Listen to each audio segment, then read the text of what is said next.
You're listening to the BBM Global Network with 25 years in broadcast audio and video production. Our passionate team creates content and marketing for the world of Internet Talk Radio. If you've got a passion, come join us at bbmglobalnetwork.com. The BBM Global Network. Your voice is now heard.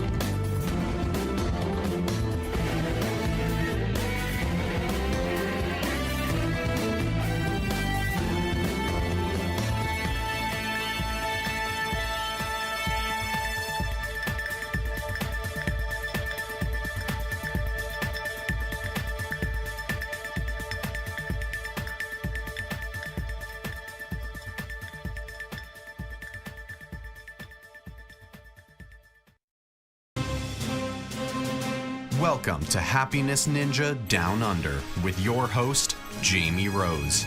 Jamie will educate and empower people, organizations, and communities to help us all make better health and well-being choices. She will also engage you with expert influencers from around the world. So now, please welcome the host of Happiness Ninja Down Under, Jamie Rose.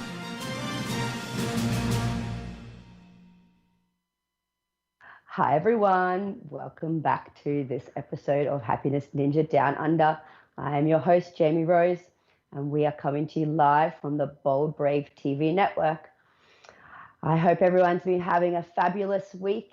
It's been another hectic week here in New York, and I have another amazing person coming to you live from Australia. This week, we have the fantastic Annie Harvey. Annie is a TEDx speaker. She's an author. She is a laughter yoga teacher and a mindfulness facilitator as well.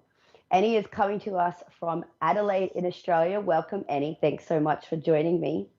Good morning. How are you there? It's a freezing cold 7:30 a.m., I believe. It's pretty cold, but I'm going to pretend I'm in New York. It's one of my favorite cities. Oh, when was the last time you were here? 2002, and I got engaged at the top of the Empire State Building. Wow, now that's a story. I didn't expect that. That's very cool. Very close to my heart, New Yorkers. Yeah, I bet. Well, it is very, very hot here, but I'm welcoming it because we've had rain like for about 2 weeks straight. It's been really weird. Yeah. So anyway, we'll get stuck into your story. We could talk for hours, but I don't want to bore the audience with our own personal stories there. Your career has taken you from the UK to Spain, and now you're in Australia. Do you want to give us some insight on how that journey sort of happened for you and what led you to the amazing things that you've been doing for the last few years? Yeah, so you can hear I'm from the UK originally. I'm actually Welsh, and I left school. I failed all my exams at school, and my parents insisted that I go off and train to be what was then called a PA, or an executive assistant, I think they call it now. Sent me off for a year to Oxford to train to do this thing, and I thought it was the worst thing they could have ever done, but with hindsight, it was probably the best thing they ever did because it got me away from home for a year, and it taught me some amazing organizational, typing, even shorthand skills then that I still use apart from the shorthand. So it was a good call for them, but it took me probably 20 years to work that out. And I left the UK and went to London, straight from Oxford to London, and worked as an executive PA for 3 really big companies. So I worked for Unilever, which a lot of people know, a merchant bank, and the last job I had in London was for Guinness, which was a really great job in the PR office.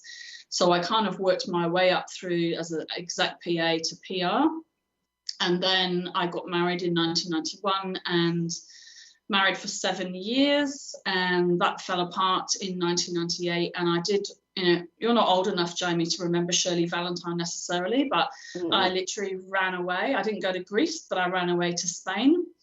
And I went for 4 weeks to train to be an English teacher, and I stayed for a whole year, and I had just had the best time. I was a bit sad because had gone through this horrible divorce, but I was 33 with a bunch of 19 and 20-year-olds, really, for a year, partying most of the time. I can resonate with that. Exactly right, yeah. That's been my life for the last year. There you go. Do you know what it's like? So, and I learned some Spanish, and then I went back and did a Spanish degree. And then in my final year of my Spanish degree, I met my now husband. And, you know, he, as many of us have suffered burnout, he had a burnout story too. And we ran away a little bit further this time. We ran away to Australia, came for 2 years. I'm an only child and left my parents and said, we'll be back in 2 years. And we're still here. So very cool story that I completely resonate with. As you know, my situation is not that dissimilar to what you've just described there. I wanted to, so people call you the pattern interrupter because you have a lot of burnout tips for people. Did you want to share a little bit more on that? You can talk about your burnout story, how that connects to your husband's burnout story, and then what led to what you're doing now. Yeah, so I guess I have at least two, maybe two and a half burnout stories, I think. And the first one was in the UK, where I was in a team of 8 people, and 7 of those people were made redundant. Mm-hmm. And I was given the work of those 7 people, which is, I think, quite a normal thing still. This was in the mid-90s. And I went off sick pretty quickly because I obviously couldn't do the work of 7 people. But my coping strategies then were a lot of alcohol and smoking and not much else. In fact, I probably ate boiled eggs a lot and smoked and drank a lot of gin. Is that how you ended up working for Guinness? Yeah, something like that. Yeah, I was thinking, did you get free Guinness when you worked there? No, this was after Guinness. I wish it had been. Oh, after Guinness. And what happened is we talk about resilience and bouncing back. So I bounced back. But the problem I have with the language of bouncing back is I didn't have any new skills or any growth or any new tools. I just went back to work. So I looked fine on the outside. So everybody gave me the job of 7 people again. And that lasted probably another 6 months. And then I got really, really sick and kind of left that profession, I guess. So I like to talk about bouncing forward. You know, I'm pretty certain I'm not going to ever burn out again. But I teach people how to bounce forward. So go back with growth and strength and new tools in your toolkit each time. And the same thing happened with my husband. He had a burnout story and we left the UK. And then I got into teaching. I was trained to be a school teacher, and that's quite an interesting burnout story, which I might share with you in a second. But since then, that's how it got me into the well-being of teachers, the well-being of children, really, was that journey. And yeah, it's still a hard one to talk about. And I can still, being a mindfulness practitioner, I can still feel the tingling welling up in my throat having to share this story again. But I think it's an important one to share for anyone who suffered burnout, but in particular teachers. Yeah, please do, because it's very important, and a lot of teachers do suffer from this. They do. 50% of us leave in the first 5 years of training in the profession, apparently. And I'm not sure if it's the same in America. I'm sure it is. Probably worse, actually. Wow. Okay.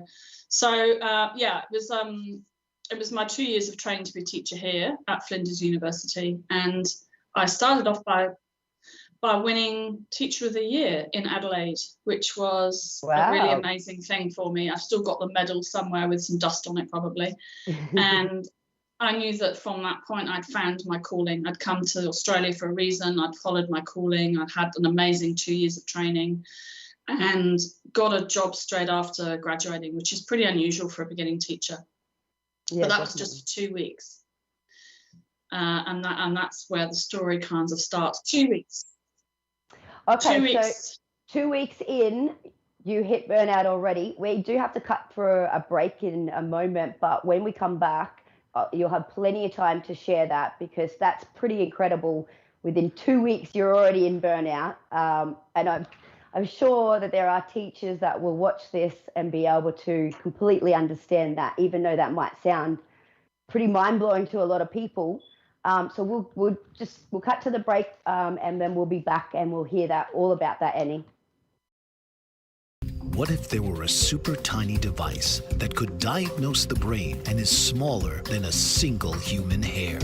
What if you could see inside the brain to help an epilepsy patient during surgery or to help the fight against Parkinson's disease? Dr. Patricia Broderick is proud to announce the Broderick Probe, a biomedical and electronic breakthrough. Imagine a probe to help with the understanding and potential cure of brain-related diseases. To learn more, listen live to the Easy Sense radio show with host Dr. Broderick, Wednesdays 7 p.m. Eastern on the Bold Brave Media Network and TuneIn Radio. And to help support the Broderick Foundation, please go to EasySense.com and learn how, with your help, we can fight these horrific brain disorders. That's EasySense.com to learn more and help support the Broderick Foundation. Author, radio show host, and coach John M. Hawkins reveals strategies to help gain perspective, build confidence, find clarity, achieve goals. John M. Hawkins' new book, Coached to Greatness, Unlock Your Full Potential with Limitless Growth, published by iUniverse.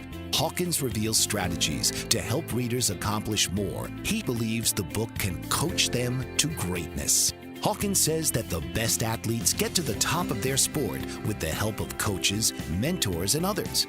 He shares guidance that helps readers reflect on what motivates them. Rediscover and assess their core values, philosophies, and competencies. Find settings that allow them to be the most productive and track their progress towards accomplishing goals. Listen to John Hawkins' My Strategy, Saturdays, 1 p.m. Eastern on the BBM Global Network and TuneIn Radio. Welcome back to Happiness Ninja Down Under. I'm Jamie Rose, and you're on the Bold Brave TV network. Sorry, before we had to quickly cut into Eddie's story, and I got a couple of the details a little bit wrong, so I just want to clarify that before she finishes the story. So she took over, it was supposed to be a 2-week period that somebody else was on stress leave, and then she took on that stress leave burden for herself, and then I will let you finish the story, Annie. Thank you. Thanks, Jamie. So yeah, I was taken on for a 2-week stint, and every 2 weeks my principal would say, can you stay for another 2 weeks, can you stay for another 2 weeks? And that made programming for a teacher really tricky, because you're supposed to plan for 6 months in advance, and I couldn't do that. And I think they just thought, well, she's worldly wise, she's in her 40s, let's just leave her alone. So I had no support, but a beginning teacher is a beginning teacher, doesn't matter what age you are. So it was a real struggle, but I got through that entire year, every 2 weeks a new contract. And I must have done okay, because I got a job the following year for a whole year. And that was to teach what we call year 1 children here. So they're in their second year of schooling. And my real job that year was to teach them how to read. That's what I considered to be the big role of the year. And I had 26 gorgeous kids. And I was about 6 weeks into the contract, and I got a call from my principal to say, can you come and have a quick meeting with me this afternoon? I've got a relief teacher in for you. And I said, oh, that sounds really serious. What do I need to bring? And she said, just bring your compassion. Okay, so I went back and kind of packed up my bag of compassion and my notebook, and was met by a round table of about 13 people to tell me about a little boy that was starting in my class the next day. And he had huge issues going on in his life. And, hindsight's a great thing. If I had known a lot more about what trauma does to our brain, in particular small children, I think I would have been in a very different place that year, but I didn't really have that understanding. So my goal on day 1 was to buy lots of squidgy toys from a cheap shop here in a tent. I thought you needed a chill down area, and that worked for a couple of days. But on average, I was removing 26 kids from the class twice a day to keep them safe from him and to keep him safe, and somewhere in the line to keep me safe. And basically that's what happened over a period of a few months. And I left again to go off on 1 week stress leave. I didn't do boiled eggs and gin this time, but I still drank a lot. And I didn't really recognise the signs of my burnout at all until one night when I was cooking some dinner for my husband, and some saucepans fell on the floor, and they made this big noise, obviously, and I cried hysterically for about 2 hours, which I thought was normal then. My husband knew it wasn't normal, but it's not. And so I did the same thing where I bounced back again with no tools, just, I'm a perfectionist. I need to get back to this job where I'd won Teacher of the Year. Mm-hmm. And that, again, probably lasted a month. And so 18 months after winning that medal, I left the profession of teaching. Still a really hard thing for me to talk about. Yeah, and that's what got me on the wellbeing journey. So it sounds like, even though that was a really hard experience, it actually is what projected you to find other coping mechanisms and other strategies and tools, which essentially were much more healthier, and I'm assuming ultimately helped change your life and your outlook, so that, you said before, you'll never go back to burnout. I feel the same way. I know that I'll never go back to the depression that I had, because we have these new tools now in our toolbox to be able to handle things a lot better. Absolutely. Yeah. No, that definitely got me on the right journey. And I think, I think you have to have those tools at top of mind, and you have to have support around you to remind you of those tools sometimes. But I'm very lucky to be in that position. And I work now with a lot of teachers, children sometimes as well, or anyone that works in the caring professions, because what I realised, I was actually diagnosed with PTSD back then, 10 years ago, which has very similar symptoms to a thing called empathy fatigue. And through lots of study, I have now discovered that that's probably what I had. And, that whole bring your compassion to the meeting that day, it was really empathy I was taking, and I didn't really know the difference. And I burnt out from giving too much empathy and hearing. Empathy fatigue is about the residue of the trauma that you hear from someone else. You don't have to experience it. And I didn't have any knowledge of that and any tools to be able to deal with those stories I was hearing on a daily basis. So that's taken me, probably 8 or 9 years to realise that that's probably where I was at the time. Interesting you say that, because as soon as you said about the pots falling on the floor and you crying hysterically, so I've worked with traumatized kids and teenagers, so I know exactly what you would have gone through. And my brain instantly went to, she probably had undiagnosed PTSD. Yeah. You can learn to pick up the signs of it pretty easily. Yeah. And I still, I would still react to any loud noises now. So, and that's apparently we've only been born with 2 fears. We're born with 2 natural fears. One is the fear of loud noise, and one is the fear of falling, apparently. I learned that recently. So anything like the leaf blower things that we have in Australia, or people cutting trees down, or cement cutting, anything like that will trigger my stress response. And it's important that you know what those triggers are, I think. Yeah, definitely. And I mean, all of these tools that we have and we utilize, while they're extremely effective and help reduce and override, these other very serious, issues or diagnoses, they don't completely, like, once your nervous system gets to a certain point, you have to work with it to keep it in homeostasis, because it can go from, flatline to extreme amounts of stress very quickly, because it's been through so much already. So I just wanted to point that out. That's the people who've been through the more harder times that you've had to deal with. These tools are so important to keep you grounded and to help you deal with what comes up. Can be on a minute by minute basis sometimes, depending on the other stress factors going in your life. But I know that I have the same kind of thing. Loud noises, I will still jump, and I can feel my body reacting before I'm even consciously aware. And I find it very interesting to go, okay, my body just shook then, and I recognize that. So that was unconscious, and that is in my body, in my energy, in my nervous system. And there's, you can't stop that. You can only help deal with it.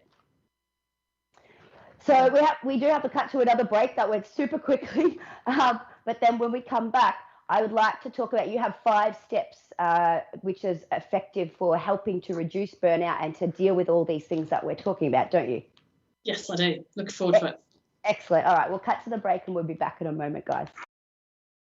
Did you know that your beliefs create your entire reality? But it's the subconscious beliefs that do most of the creating. Belief shifter and life coach Shiraz can help you identify those limiting beliefs and eliminate them, often in a single session. Like, it was almost instant. Like, I had relief right away. Creating better health, relationships, careers, and finances. Let Shiraz help you step out of safety and into awareness. Definitely something's happening. It's like a flow inside. It feels good. Whether in person or online, Shiraz provides personal coaching, belief shifting. Visit Shiraz at energeticmagic.com or call 416-529-7429. Energetic Magic on the BBM Global Network, Tuesdays at 7 p.m. Eastern. Find your greater happiness. Be well.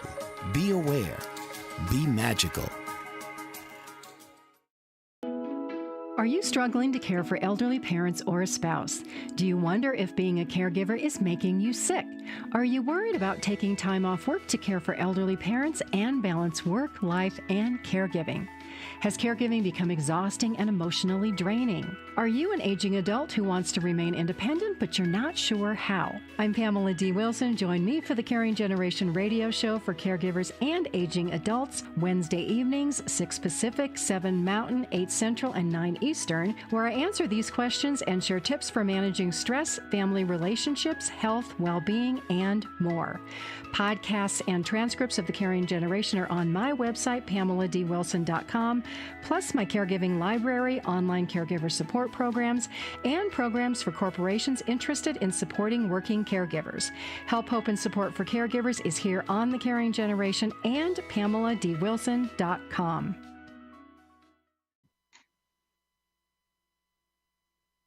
Welcome back to Happiness Ninja Down Under. I'm Jamie Rose, and we're on Bold Brave TV. Before the break, we had the amazing Annie here. She was telling us a little bit about her background of burnout, and she's lived in multiple different countries and continents around the world, and she found her passion through teaching, which has led to her now being passionate about teaching teachers more resilient skills to help them cope with burnout based on her horrendous experiences that she had to deal with as a teacher. So from that, Annie's developed 5 really effective tools to help to deal with burnout. And I would invite Annie to share those with us now. Annie, take it away.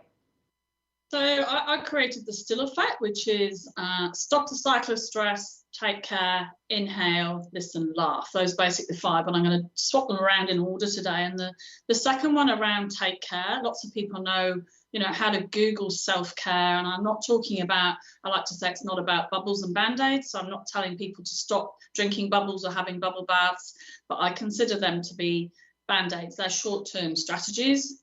We need to look, we have long-term business plans. Why can't we have long-term strategic self-care plans? And one of the big things for me is around relationships, so healthy relationships. And Jim Rohn once said that we're the average of the 5 people we spend most time with. And I remember hearing that and looking at the people, including my dog, that I was spending a lot of time with, and going, well, if I want to raise my average in whether it's managing stress or learning a new language or whatever it is, I've not necessarily got those people in my circle of influence. So I'm not going to Marie Kondo those friends and say, you don't bring me joy, I'm taking you, to the dump. You keep those people in your life, obviously, but it's who and what. So can you bring people or books or TEDx talks or whatever it is into your circle of influence to raise the average? And that's what I did when I started a business 10 years ago, which actually wasn't in wellbeing. That was a tutoring business, which I still have 10 years later.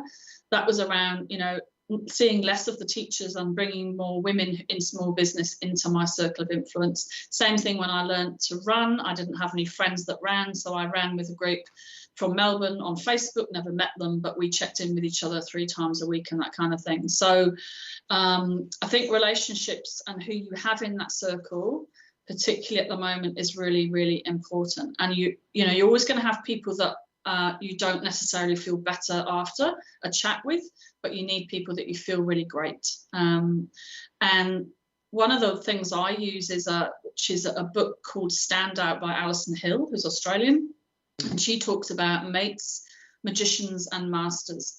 So to have mates in your life who are there in your corner and they're there with the champagne and tissues, to have magicians in your life who sprinkle pixie dust on your ideas and make you feel better after a conversation, which I love. And then masters are your gurus. So one of my masters would be Brené Brown. I'm never going to meet her, but, you know, I read her books and listen to her podcasts and that kind of thing. So I encourage people to have at least 2 people in each of those groups. You can't have the same one person in all 3.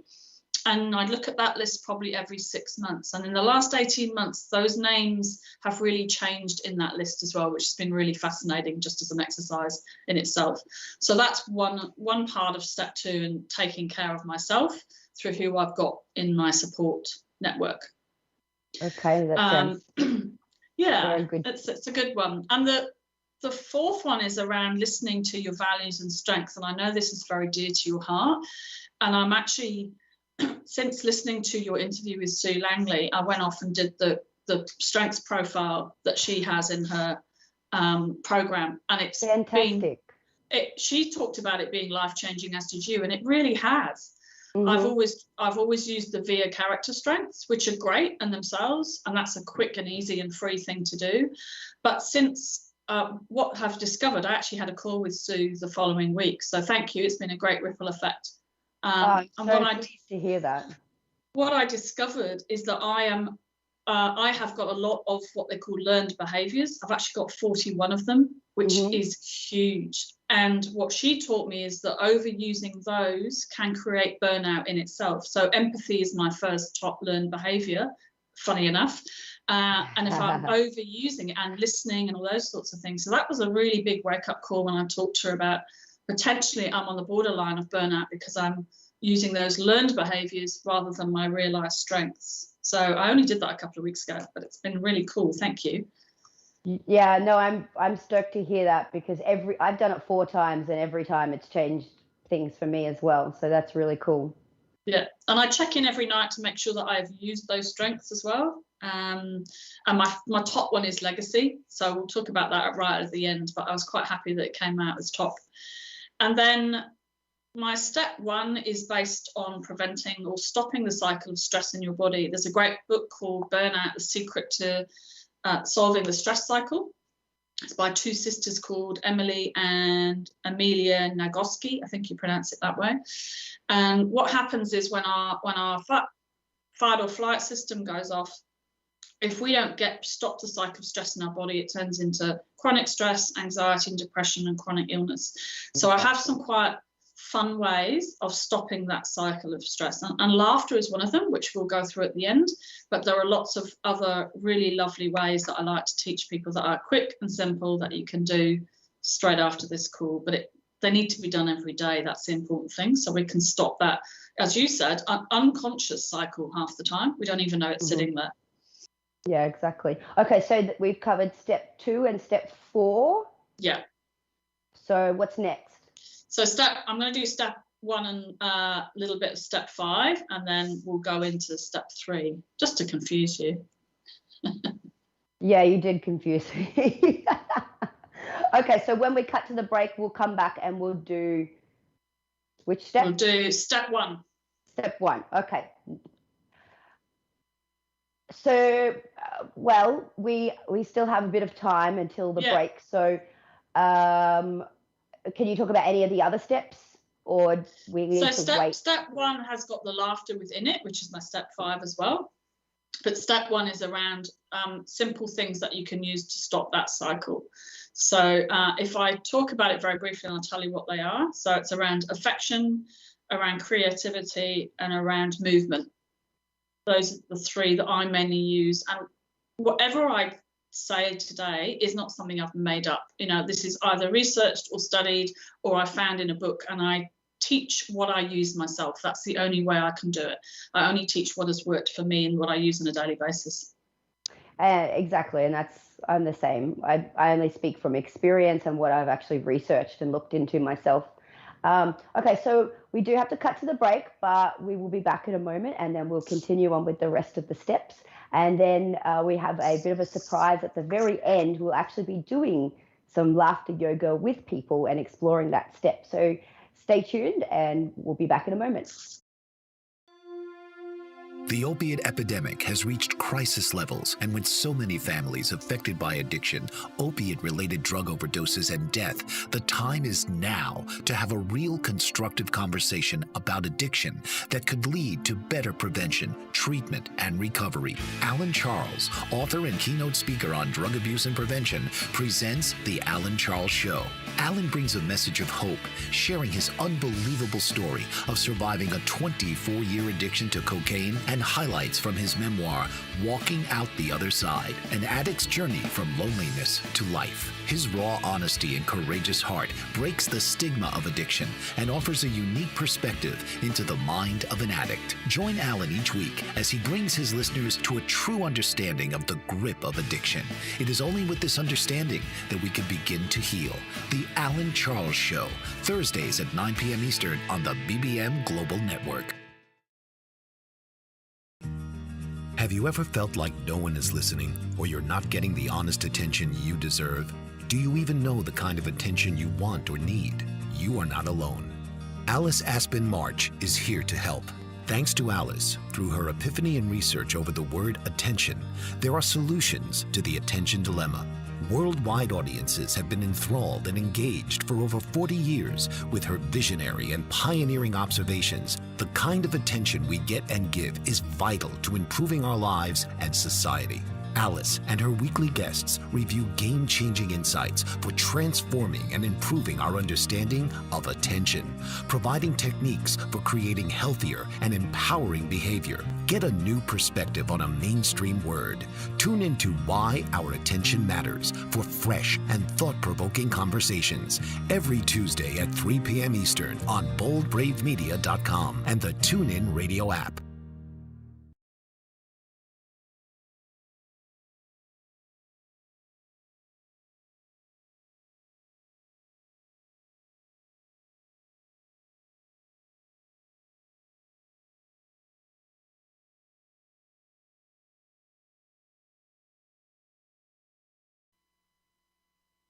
Welcome back to Happiness Ninja Down Under. I'm Jamie Rose, and you are on Bold Brave Media.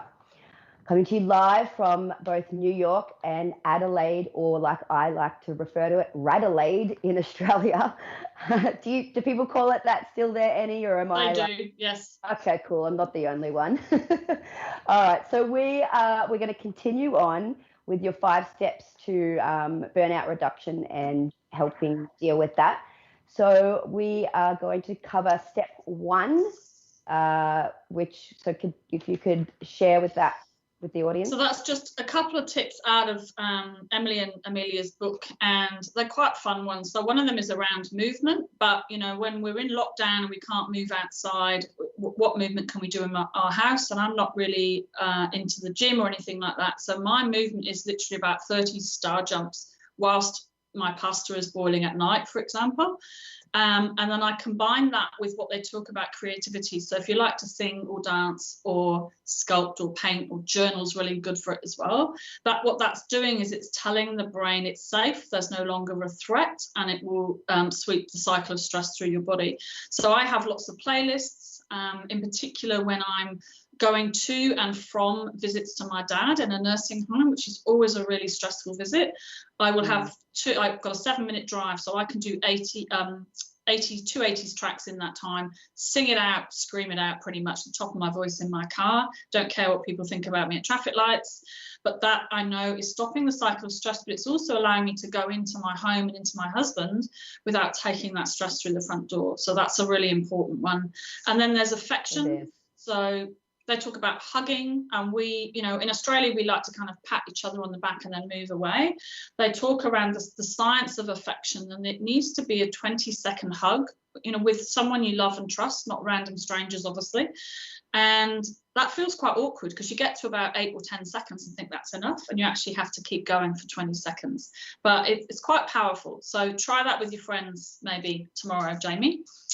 I've actually been doing that with one friend in particular here. I've told them about that, and then we've been practicing it. Awesome. It's a great one.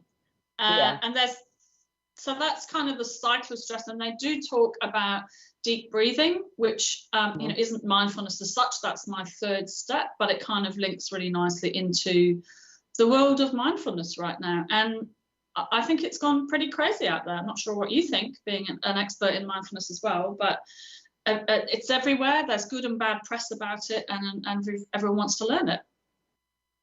Yeah, it's definitely a buzzword. It's become very popular. My concern with it is that people can often oversimplify it because they haven't studied it and they've learnt a little bit, and then they think that they're an expert and they go around telling everybody,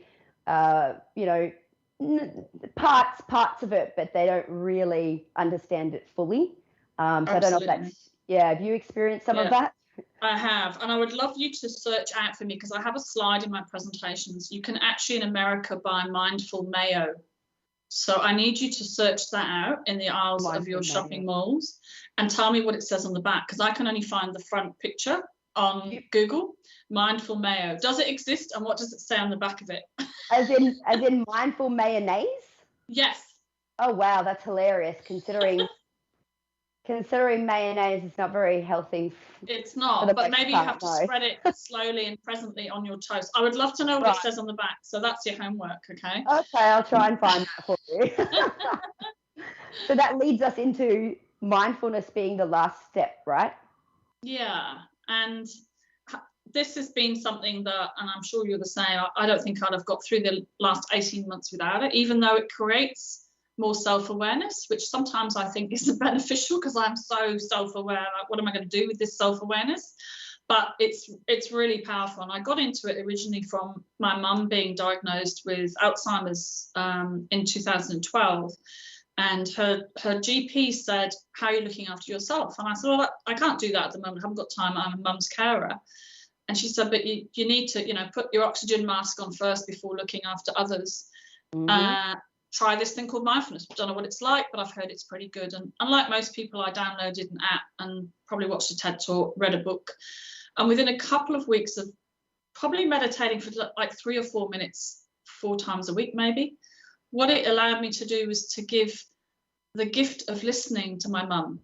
And I'm so grateful that I had that skill, and I gave her that gift when she was alive, because she would repeat her stories 20 times in one conversation, and I could still sit and be present with her as if I'd heard that story for the first time, also allowing these really big natural emotions of grief, frustration, sadness, anger to kind of flow through me, but not react like my dad was reacting, was in complete denial and shouting all the time. So I think I probably had a ripple effect on for him as well.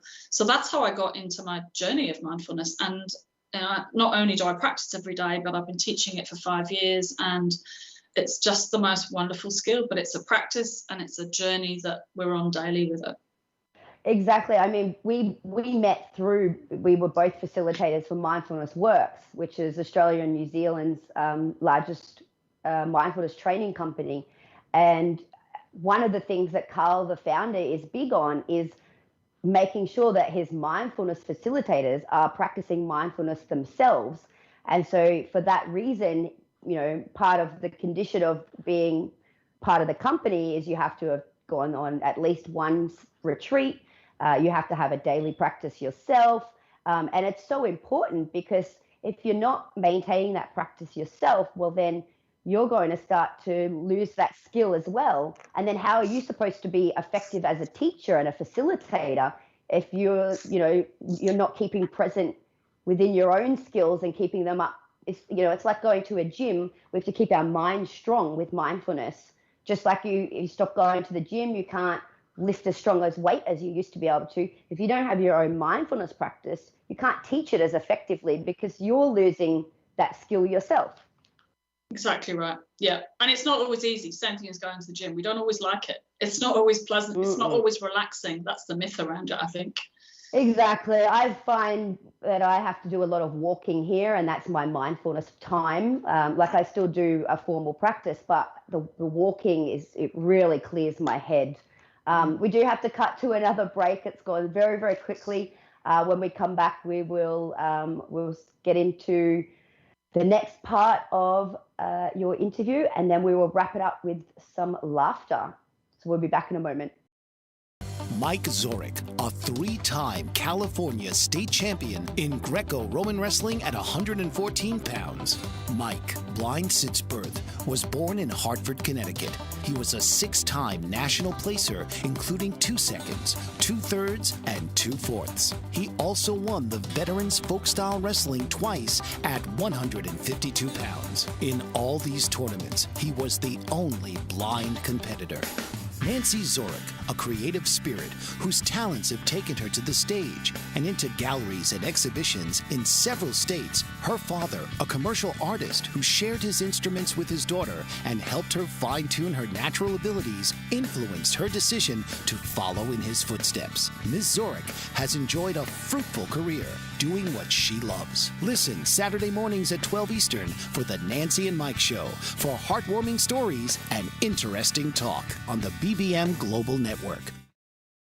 Dr. RC will share extraordinary resources and services that promote educational success, as well as making a difference in the lives of all social workers, as well as the lives of children, adolescents, and teens of today. She will have open discussions addressing many of the issues that we face about our youth and how being employed in the uniquely skilled profession of social work for over 18 years has taught invaluable lessons through her personal experiences. She will also provide real-life facts, examples, and personal stories that will confirm that why serving as a child advocate is extremely beneficial when addressing the needs of the whole child. Listen live to Dare to Soar, Saturdays, 10 a.m. Eastern on the BBM Global Network, and tune in radio as Dr. RC will provide thought-provoking information that will empower, encourage, and strengthen students, families, and communities across our nation. You can also visit her at soarwithkatie.com.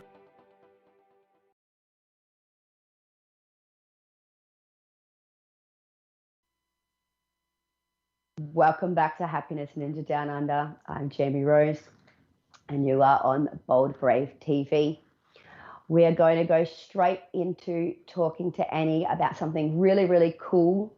So for her 50th birthday, she did 50 really awesome things.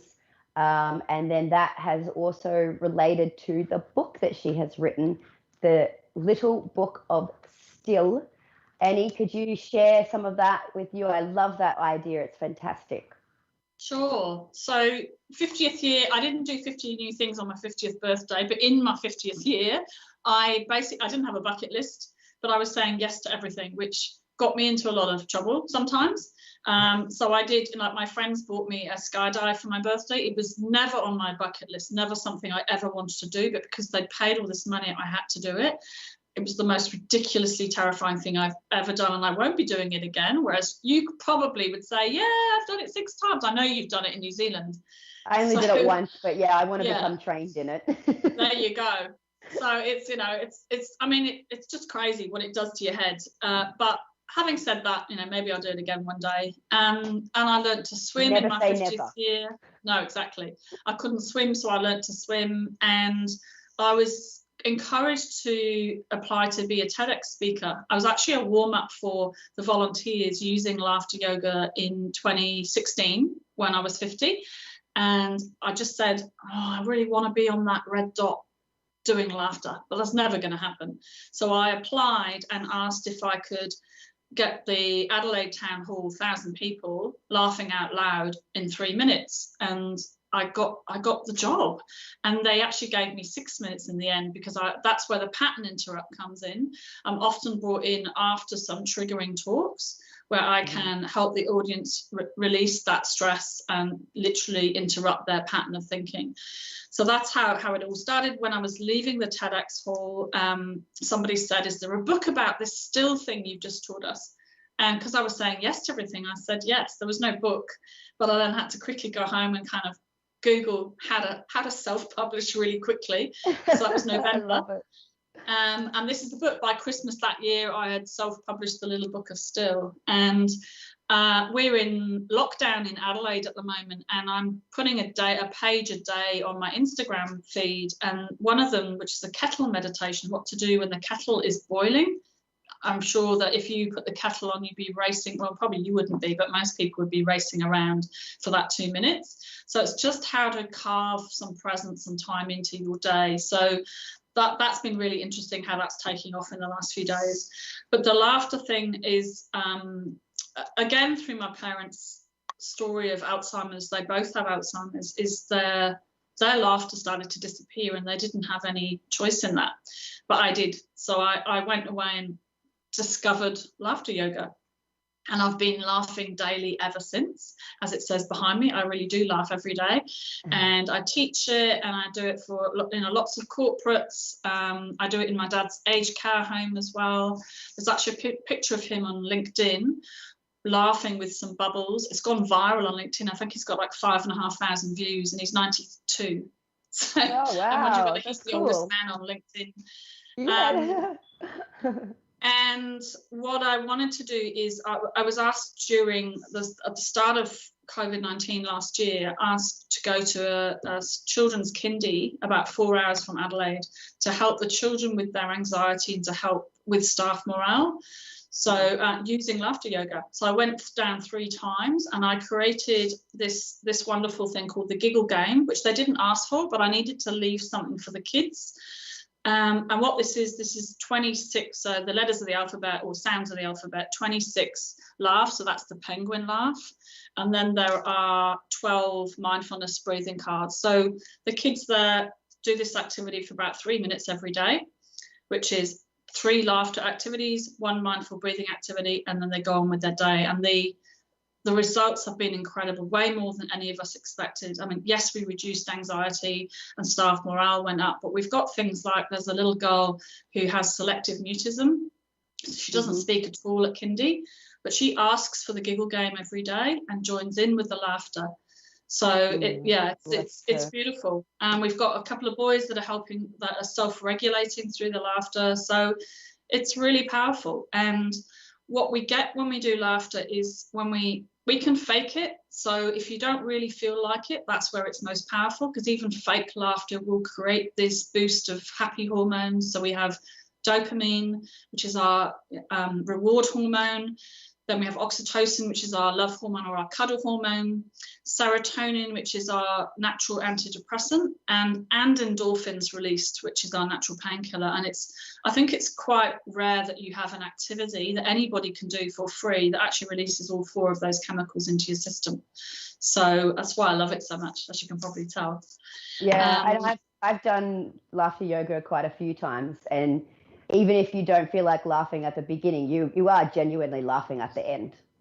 Yeah, and it's powerful in groups, because the oldest part of our brain, it basically responds to the sound of laughter. So there's no humor or jokes in it, but once you hear other people laughing, that's what kicks in generally your natural laughter. So, we like to say we go from weird to wonderful. It feels really weird, and your brain is telling you it's really weird at the beginning. But if we can get into our body and then respond to that sound of everyone else laughing, it's a pretty wonderful thing to do. And I've learned how to do it on Zoom in the last year as well, which I didn't think would work, and it works really well. Okay, that's cool to know. I just wanted to share a quick story. A couple of years ago, I was doing a Joe Dispenza advanced retreat, and somebody burst out laughing. And so there's 1,600 of us in a room, and that one person's giggling ended up having the entire room in fits of laughter for about 10 minutes. Joe had to say, guys, can we get back to the meditation? This is great, but we need to settle down and get back to what we were doing. So yeah, I thought that was really cool. And it's just a bit like yawning, isn't it? You probably wouldn't get quite so many people yawning, but yeah, it really is contagious. It's just such a great thing. And your TED Talk was fantastic. You did have everybody giggling, and it was, I loved your TED Talk. I've watched it a few times, and I just wanted to say you smashed it out of the park. You did so well. Thank you. Yeah, it was a good pattern interrupt. Yeah, definitely. So you're going to lead us through a short laughter session, a laughter yoga session when we come back. Do you want to give us a quick, how long are we going to do it for? Probably just a couple of minutes. That's, generally you want to do it for 15 minutes to get the real effect, but you'll get the idea of it. And, if you're not feeling like it's day, Jamie, you're going to fake it till you make it anyway. And we'll just see where it goes. Yeah, that's okay. I am, if anyone can't tell, I am struggling with my voice a little bit. I'm feeling a little under the weather, but I'm looking forward to laughing, and hopefully I won't start coughing. But regardless of what happens, I want the audience to join in at home, because I will be laughing live on camera in about 2 minutes when we come back from the break. So we'll cut to the break, and then you can tune in and you can laugh watching me laugh. What if there were a super tiny device that could diagnose the brain and is smaller than a single human hair? What if you could see inside the brain to help an epilepsy patient during surgery, or to help the fight against Parkinson's disease? Dr. Patricia Broderick is proud to announce the Broderick Probe, a biomedical and electronic breakthrough. Imagine a probe to help with the understanding and potential cure of brain-related diseases. To learn more, listen live to the Easy Sense radio show with host Dr. Broderick, Wednesdays 7 p.m. Eastern on the Bold Brave Media Network and TuneIn Radio. And to help support the Broderick Foundation, please go to EasySense.com and learn how, with your help, we can fight these horrific brain disorders. That's EasySense.com to learn more and help support the Broderick Foundation. Author, radio show host, and coach John M. Hawkins reveals strategies to help gain perspective, build confidence, find clarity, achieve goals. John M. Hawkins' new book, Coached to Greatness, Unlock Your Full Potential with Limitless Growth, published by iUniverse. Hawkins reveals strategies to help readers accomplish more. He believes the book can coach them to greatness. Hawkins says that the best athletes get to the top of their sport with the help of coaches, mentors, and others. He shares guidance that helps readers reflect on what motivates them, rediscover and assess their core values, philosophies, and competencies, find settings that allow them to be the most productive, and track their progress towards accomplishing goals. Listen to John Hawkins' My Strategy, Saturdays, 1 p.m. Eastern on the BBM Global Network and TuneIn Radio.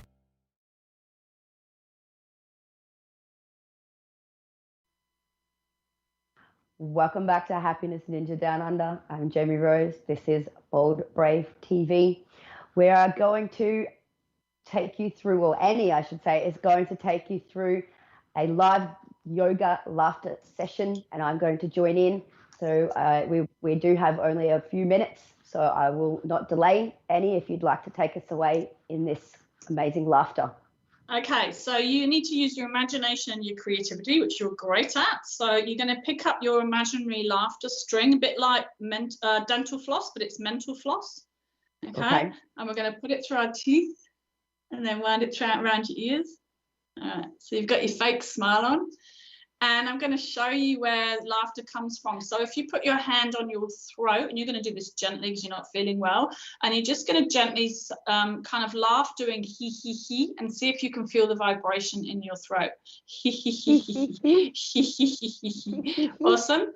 Chest, we're going to do ha, ha, ha, ha, ha, ha, ha, ha, ha, ha. Wonderful. And then your belly, holding your belly, giggling is good.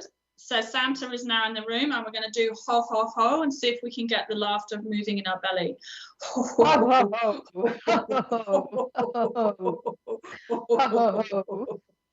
Awesome. Okay, so that's where our laughter comes from. And then we are going to do, let's have a look. Let's do the milkshake laugh. This is the kid's favorite one.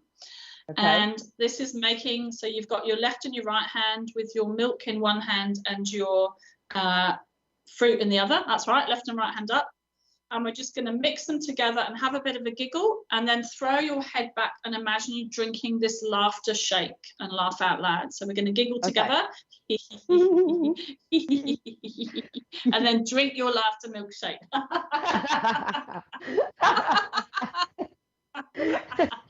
Awesome. Okay, now we're going to do a penguin laugh. This is the other kids' favorite. So penguins don't have knees, so even though you're sitting down, imagine that you're waddling like a penguin, and you're just going to laugh out loud like a penguin would.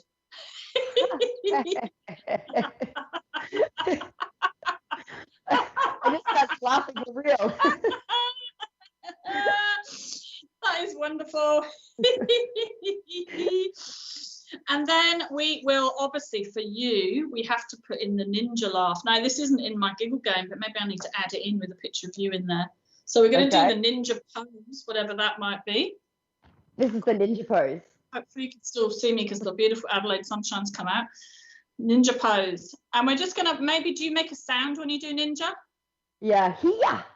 Right, so we're going to do here, but we keep laughing. You ready? Yeah. Yeah. Yeah. Yeah. Awesome. Well done, Jamie. You have done it live on your TV show. That's great. Thank you, Eddie. That was amazing. I feel a bit silly, but I don't care. You know that I don't care. Silly's good. Silly's good. So anyone watching out, they need a quick pick-me-up. They can just put on this smiley silly string and just pretend to laugh like we just did then. And I know that it got me laughing for real. I feel like it got you laughing for real too, Annie, even though you do this regularly. So yeah, I thank you so much. That is a great little tip for people to pick them up and to get all those happy chemicals going in their brain. So I hope you enjoyed that, audience watching, and those watching the recording can rewind it and do that with us many, many times over. Thank you again, Annie. I'm so glad we finally got you on. I know that we were supposed to a few months ago now, but we had some technical issues. So it was amazing to have you on and to catch up with you. It's been a number of years since we've got to see each other. I hope everyone enjoyed that, and tune in again next week. Thank you so much.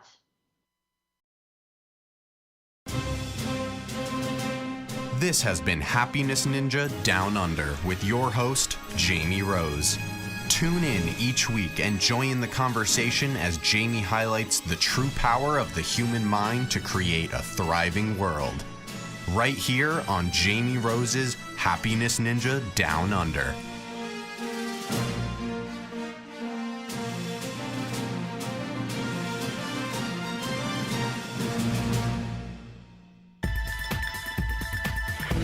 You've been listening to the BBM Global Network. The ideas, views, and opinions of this broadcast are those of the participants of the program and are not necessarily the ideas, views, and opinions of the BBM Global Network Company.